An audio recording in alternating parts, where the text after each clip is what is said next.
Hello everyone, welcome to चटपटे किस्से मीठी कहानियाँ। मैं हूँ नूतन और आज मैं बना रही हूँ होल व्हीट मोमोज़।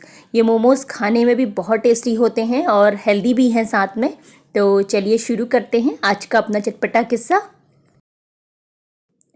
मोमोज़ बनाने के लिए सबसे पहले मैंने यहाँ पे लिए हैं 4 मीडियम साइज़ के प्याज, थोड़ी सी पत्ता गोभी, कुछ बीन्स और 2 शिमला मिर्ची और कुछ लहसुन की कलियाँ। इन सारी चीज़ों को मैंने धोकर साफ़ करके ले लिया है। और अब मेरे पास यहाँ पे है एक मैनुअल चॉपर। ये हाथ से चलता है, इसमें इलेक्ट्रिसिटी की ज़रूरत नहीं होती है। तो इन सारी चीज़ों को मैं डाल देती हूँ इस चॉपर में और इन्हें अब हमें फाइन चॉप करना है। जितना बारीक हो सके उतना बारीक हमें इन सब्जियों को चॉप करना है, एकदम बारीक बारीक काट लेना है। और अब मैं इस चॉपर में ले लेती हूँ सब्जियों के साथ थोड़ा सा नमक। इस नमक के साथ ही मैं इन सब्जियों को चॉप करूँगी, जिससे कि इस नमक की हेल्प से इन सब्जियों में जो एक्स्ट्रा पानी होगा वो निकल जाएगा। देखिए मैंने कैसे इसे बारीक बारीक चॉप कर लिया है और इसे मैंने एक प्लेट में रख दिया है। अब मैं 20 मिनट के लिए इन सब्जियों को बिल्कुल ऐसे ही छोड़ दूँगी। और साथ में मैंने यहाँ पे लिया है पनीर। इस पनीर को भी मुझे ग्रेट करना है। मैं पनीर को भी इस स्टफिंग में मिक्स करूँगी। और जब तक सब्जियाँ अपना पानी छोड़ती हैं तब तक हम डो लगा लेते हैं, आटा गूँथ लेते हैं मोमोज़ बनाने के लिए। तो मैं यहाँ पे ले रही हूँ गेहूं का आटा और इस आटे में अब ऐड करना है मुझे दही। क्योंकि हम आटे के मोमोज़ बना रहे हैं तो दही जो है वो हमारे डो को सॉफ्ट रखेगा। ये चोकर वाला नॉर्मल आटा है, तो उसको सॉफ्ट करने के लिए मैं इसमें दही ऐड कर रही हूँ। और अब मैं इसमें ऐड करूँगी ऑयल। मैंने इसमें 1 चम्मच तेल ऐड किया है और 1 चम्मच मैंने इसमें घी ऐड किया है। आप इसमें कोई भी तेल यूज़ कर सकते हैं जिसकी बहुत ज़्यादा प्रोमिनेंट, बहुत ज़्यादा स्ट्रॉन्ग स्मेल ना हो। आप चाहें तो घी भी यूज़ कर सकते हैं 2 चम्मच। उससे बनाने में भी अच्छा रहता है, चिपकता नहीं है हमारा जो डो है। तो आप चाहें तो कैनोला ऑयल यूज़ कर सकते हैं या फिर राइस ब्रैन ऑयल यूज़ कर सकते हैं। अगर आप स्ट्रॉन्ग फ्लेवर्स वाले ऑयल यूज़ करते हैं तो उसकी जो स्मेल है वो बाद में आती है, तो इसलिए ऐसे ऑयल्स यूज़ करें। रिफाइंड ऑयल भी आप यूज़ कर सकते हैं जिसकी बहुत ज़्यादा खुशबू, बहुत ज़्यादा गंध ना आती हो। देखिए इस समय पे जो सब्जियां हमने बारीक बारीक चॉप करके रखी थी उनको मैंने ले लिया है एक स्ट्रेनर में। और इनका पानी देखिए खुद से निकल गया है इतना सारा। और बाकी का पानी भी हम इसको दबा दबा के निचोड़ लेंगे, क्योंकि इस पानी की ज़रूरत हमें आटा गूँथने में होगी। ये पानी वेस्ट करने की बजाय हम इसी से डो लगा लेंगे, तो ये न्यूट्रिएंट जो सब्जियों के हैं वो हमारे डो में मिल जाएंगे। तो चलिए इस तरह से एक स्पैचुला की हेल्प से मैं दबा दबा के जो इनका बचा हुआ पानी भी है वो अच्छे से निचोड़ लेती हूँ। इसको थोड़ा सूखा ही रखना अच्छा रहता है, क्योंकि बाद में भी हमें ये पानी या तो सुखाना पड़ता है। तो क्योंकि स्टफिंग जब हम डालते हैं तो भरते समय मोमोज़ हमें दिक्कत होती है उसे बंद करने में। तो देखिए इतना सारा पानी मैंने इसका निकाल लिया है इस तरह से निचोड़ करके। और अब हम डो तैयार कर लेते हैं। अब मैं इस डो में ऐड कर रही हूँ नमक। नमक हमें कम ही रखना है क्योंकि जो सब्जियों का पानी हम इसमें यूज़ करने वाले हैं उसमें भी नमक है, और आप चाहें तो नमक को स्किप भी कर सकते हैं इस समय पे। अब मैं इन सारी चीज़ों को अपने हाथों की मदद से इस सूखे आटे में ही पहले अच्छे से मिक्स कर लूँगी। आटा हमें मोइन भी करना है, तो इसलिए पहले सूखे आटे में इन सारी चीज़ों को अच्छे से मसल मसल के मिक्स करना होगा मुझे। और जो वो सब्जियों का पानी है वो मैंने एक ग्लास में कलेक्ट कर लिया है। इसी पानी की हेल्प से मैं इस आटे को गूँथ लेती हूँ।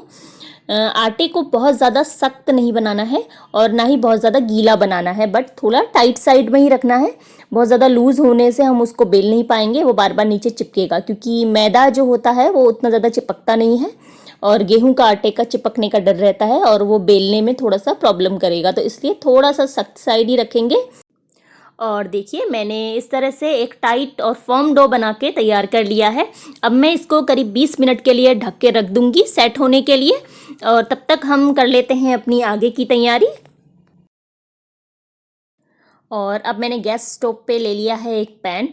उसमें मैंने ले लिया है आधी छोटी चम्मच के करीब तेल, और इस तेल में मैं जो सब्जियां हैं उनको थोड़ा सा सैलो फ्राई कर लूँगी, जिससे कि वो हल्की सी कुक भी हो जाए और उनका जो पानी उसमें बच गया है अभी वो भी इवेपोरेट हो जाए।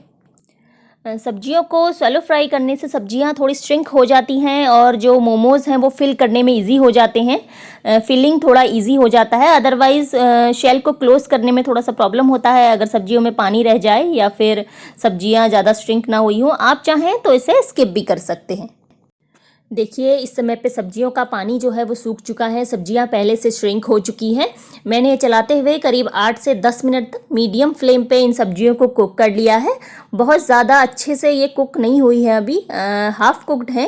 तो इस समय पे अब मैं फ्लेम को कर देती हूँ ऑफ और सब्जियों को ठंडा होने के लिए रख देती हूँ। तो अब तैयार कर लेती हूँ मैं मोमोज़। इस तरह से छोटी छोटी लोइयाँ तोड़ लेते हैं। पहले 2 या 3 शीट बना के रख लेंगे एक साथ, फिर उसके बाद से हम उनको स्टफ़ कर लेंगे। देखिए छोटी छोटी इस तरह से लोइयाँ तोड़ के रख लेते हैं। और अब हम इन लोइयों से तैयार कर लेते हैं मोमोज़ की शीट। इसको जितना पतला हो सके उतना पतला बेलना है, बस ये फटे ना, इस बात का ध्यान रखना है। अगर ये कहीं से इसमें क्रैक या फट गया तो स्टफिंग बाद में बाहर निकल जाएगी। और मैं इसे बिना सूखा आटा लगाए ही अच्छे से रोल कर पा रही हूँ क्योंकि मैंने इसे बहुत अच्छे से मॉइन किया था। तो देखिए एक शीट हमारी तैयार हो गई है, कितनी पतली मैंने इसे बेला है। इसी तरह से 2-3 शीट्स और तैयार कर लेते हैं हम। और अब हम कर लेते हैं इन शीट्स को स्टफ़।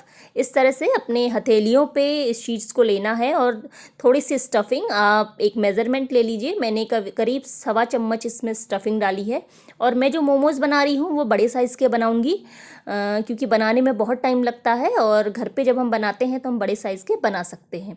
और इस तरह से देखिए एक एक करके प्लीट्स को गैदर करना है, एक साथ इकट्ठा करते जाना है अपनी उंगलियों की मदद से। और यहाँ पे एक बात ध्यान रखने की है कि स्टफिंग को एकदम अच्छे से ठंडे होने देना है, तभी इसमें स्टफ़ करना है। अदरवाइज़ ये जो शेल है ये अच्छे से सील नहीं होगा और स्टफिंग बाहर निकलने लगेगी। और देखिए एक मोमो मैंने तैयार कर लिया है। इसी तरह से बाकी के मोमोज़ भी हम तैयार कर लेते हैं। और ये जो स्टफिंग है मैंने इसमें जो पनीर था वो भी ग्रेट करके मिक्स कर दिया है जिससे इसका स्वाद भी बढ़ जाएगा। और आप चाहें तो इस स्टफिंग में भी हल्का सा नमक ऐड कर सकते हैं। मैंने इसमें नमक ऐड नहीं किया है, आप चाहें तो कर सकते हैं क्योंकि स्टफिंग जो है वो कुक्ड है। और ठंडा होने के बाद आप इसमें नमक ऐड कीजिए, ये पानी नहीं छोड़ेगी। और आप जिस हिसाब से नमक खाते हो अपने स्वाद के अनुसार नमक ऐड कर सकते हैं। और अगर आपको लगता है कि शीट्स बेलने में चिपक रही हैं तो चाहे तो आप अपने बेलन को ऑयल से ग्रीस कर लीजिए या घी से ग्रीस कर लीजिए, या फिर आप उसमें थोड़ा सा आटा भी यूज़ कर सकते हैं, सूखा आटा आप यूज़ कीजिए बेलने में तो फिर वो नहीं चिपकेगा। देखिए इस तरह से मैंने 3 मोमोज़ बना के तैयार कर लिए हैं और बाकी के मोमोज़ भी मैं इसी तरह से तैयार कर लेती हूँ। और अगर आपको सेम साइज़ के परफेक्ट मोमोज़ चाहिए तो इस तरह से शीट के ऊपर से एक बोल ले करके उनको सारी शीट्स को एक ही साइज़ में कट कर लीजिए, फिर सारे मोमोज़ सेम साइज़ के ही बनेंगे। मोमोज़ मैंने स्टफ़ करके तैयार कर लिए हैं और उसके बाद मैंने लिया है ये स्टील का एक स्ट्रेनर, जाली वाली ये छलनी है और इसको मैं कर लेती हूँ घी से ग्रीस। इसी में मैं मोमोज़ को कुक करूँगी। आप चाहें तो जो स्टीमर्स आते हैं उसमें भी कुक कर सकते हैं। मेरे पास ये स्ट्रेनर है, मैं इसी में कुक करूँगी। मैंने इसको ग्रीस कर लिया है। अब एक एक करके मैं मोमोज़ को कर लूँगी इनमें प्लेस। मोमोज़ मैंने प्लेट में प्लेस कर लिए हैं। अब इनको स्टीम कर लेती हूँ। और स्टीम करने के लिए मैंने गैस स्टोव पे ले लिया है पानी एक भगोने में। ये पानी उबल रहा है, मैंने फ्लेम को लो किया है और देखिए इस तरह से मैंने इस ट्रे को अंदर प्लेस करा दिया है इस भगोने के। और अब हमें इसे 20 मिनट के लिए करीब स्टीम करना है मीडियम फ्लेम पे।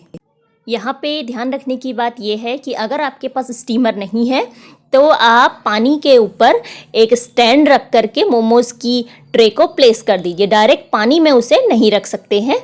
तो आप एज अ स्टीमर इसको यूज़ कर रहे हैं तो जो ग्रिलिंग के स्टैंड आते हैं माइक्रोवेव में वो भी आप यूज़ कर सकते हैं। मैंने वही यूज़ किया है, उसी के ऊपर मैंने इस ट्रे को प्लेस कराया है। करीब 20 मिनट हो चुके हैं मोमोज़ को स्टीम होते हुए। अब मैं इन्हें चेक कर लेती हूँ। देखिए ये कुक हो चुके हैं, साइज़ में डबल हो चुके हैं। तो आप उसी हिसाब से मोमोज़ रखिए क्योंकि कुक होने के बाद मोमोज़ फूलते हैं। और अब मैं फ्लेम को कर लेती हूँ ऑफ और इनकी कर लेती हूँ एक प्लेटिंग। देखिए हेल्दी, टेस्टी और डिलीशियस मोमोज़ बनके तैयार हो चुके हैं, फुल ऑफ वेजीज। और मैंने इन्हें चटनी के साथ सर्व कर लिया है। मोमोज़ की चटनी के वीडियो के लिए चटपटे किस्से मीठी कहानियाँ को फॉलो करते रहिए। और अगर आपको वीडियो पसंद आया हो तो चटपटे किस्से मीठी कहानियाँ को सब्सक्राइब कीजिए और नोटिफिकेशंस के लिए बेल आइकन को प्रेस कीजिए। वीडियोस को लाइक कीजिए, शेयर कीजिए, इंस्टाग्राम और फेसबुक पे भी फॉलो कीजिए, लिंक डिस्क्रिप्शन बॉक्स में दिए हुए हैं। मैं मिलती हूँ आपसे अपने नेक्स्ट वीडियो में, तब तक के लिए बाय बाय।